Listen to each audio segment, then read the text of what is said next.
attempt to make over these two little jewelry boxes that I found while thrifting. The first one, issue that I have with that is it has this on the glass.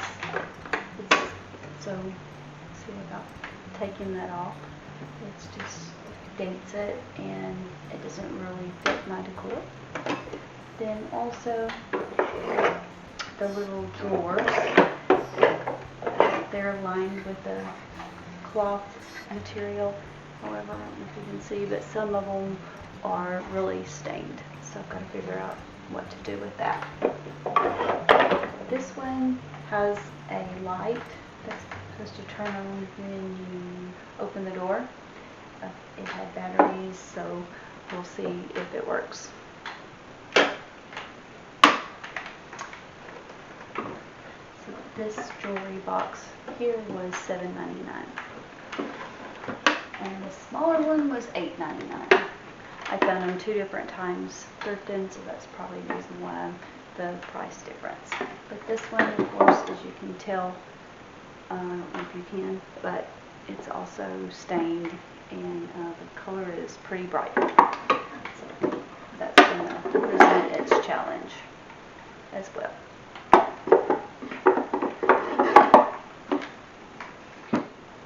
Let's get started. I began by taking off the hardware of both of the jewelry boxes, but right off the bat, I was presented with a problem. I broke the very first pull that I was trying to take off. So now I've got to come up with a solution. I could not get out the piece of metal where I broke the pull off of the little drawer, so I tried to sand it down and that didn't work. So I got out my Dremel and I was able to make it flush with the wood. After lightly sanding the jewelry box, I just washed it down with a wet soapy rag, trying to get all the dust and build up off of the jewelry box so that my paint would adhere well.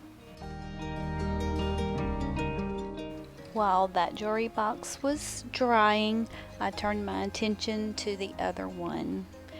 The taller jewelry box, the two front doors were made out of glass and it had some flowers painted on the front. So I was trying very carefully to get that off. It was coming off fairly well, but the little glass is pretty thin and I didn't want it to break, so I went ahead and took it out of the jewelry box so I could lay it on a flat surface. This was a lot easier.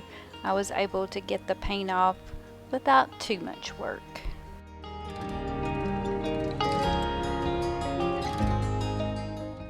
I just washed this jewelry box with some soap and water and a wet rag like I did the other one. It is so important to prep any type of wood so that the paint will adhere and won't chip.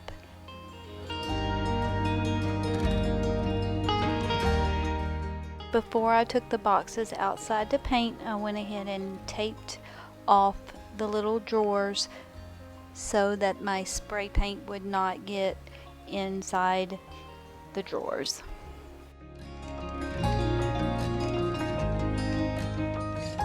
Now to paint. I just used some paint that I had at the house from a different project. It was a slate gray, I believe. I was going to paint the jewelry boxes a different color, but I went ahead and painted them both the same gray. It took about 3 to 4 coats for it to cover, but I made sure that it dried very well in between coats. After painting any kind of furniture, I try to let it dry for 24 hours before I do a whole lot of moving around. Even though maybe after 2-4 hours it feels dry, if it bumps, the paint will very easily chip off. So these projects,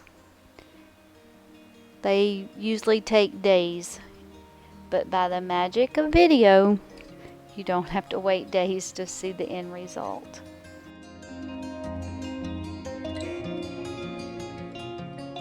I'm back in the house and turning my attention to the inside of the drawers.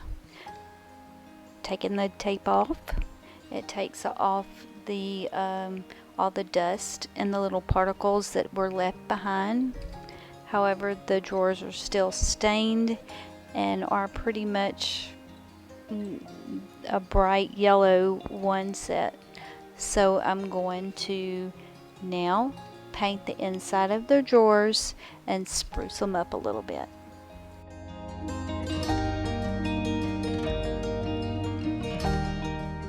For the little jewelry box, it's a bright yellow, so I'm just going to tone down that color. I'm going to add just a little bit of water to my paint, even though that it's pretty thin already because it's a metallic. I still don't want the paint to dry hard. I want it to be pliable.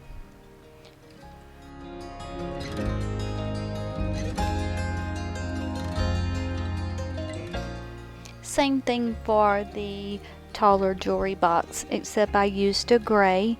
I was going to use the metallic gray, but it just didn't cover, so I went ahead and got a plain gray, added some water to it, and that was able to cover a whole lot better, even though some places I had to go back over twice.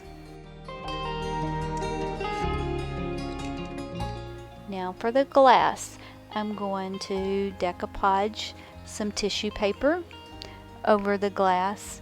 So I need to clean it really well with alcohol so it gets all any oil or dirt that may have been left on the glass.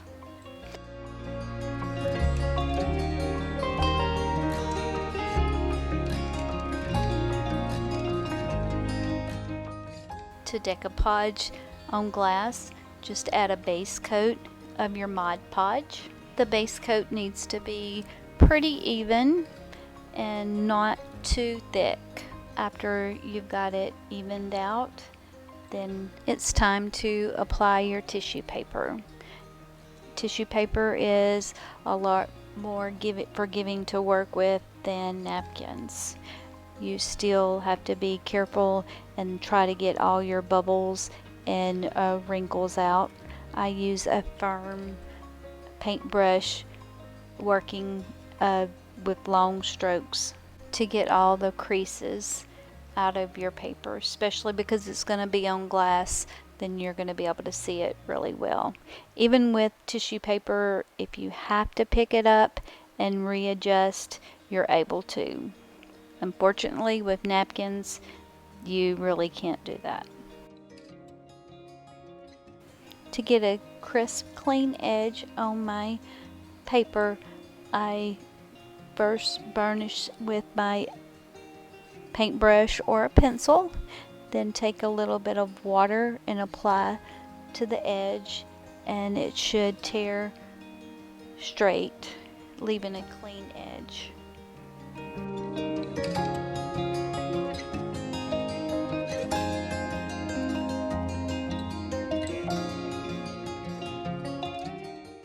To finish off the tall jewelry box, I went ahead and decoupaged the inside of the drawers and the little inside of the ring holder.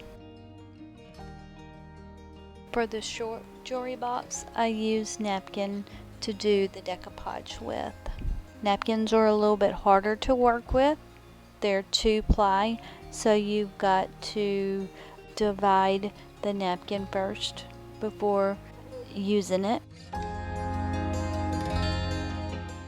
An easy way to split your napkin is to take a piece of tape, put it on the back, and then the back part of the napkin will stick on the tape, and you can easily peel away the rest, because it takes a long time to get it started if you don't do some kind of little trick.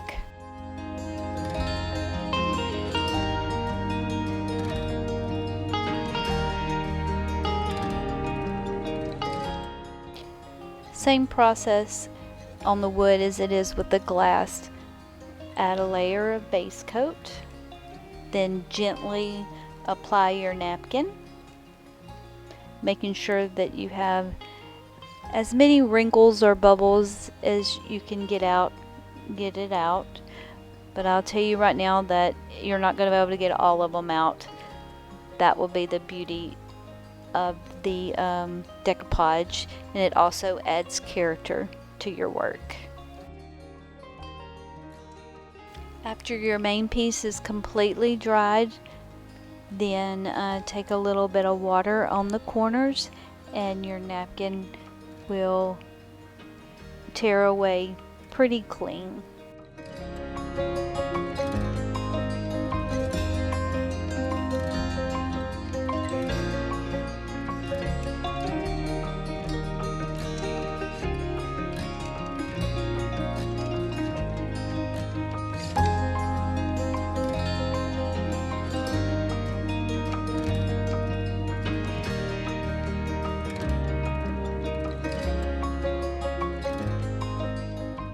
It's been about 24 hours and everything is completely dry, so I'm going to sand over some of the decoupage areas. The one of the little jewelry box I'm going to sand.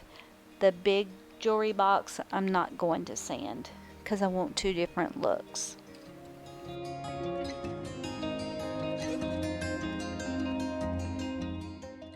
Now I'm going to take some stain, it's golden walnut I believe, and distress my little jewelry box.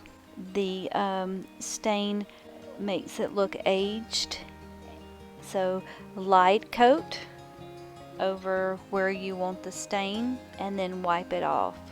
It also, the areas that distressed and the wood grain shining through, it makes it stand out a little bit more. You can do this as much or as little as you want. I like the distressed look. It also makes the decoupage like it was there and not just been applied recently.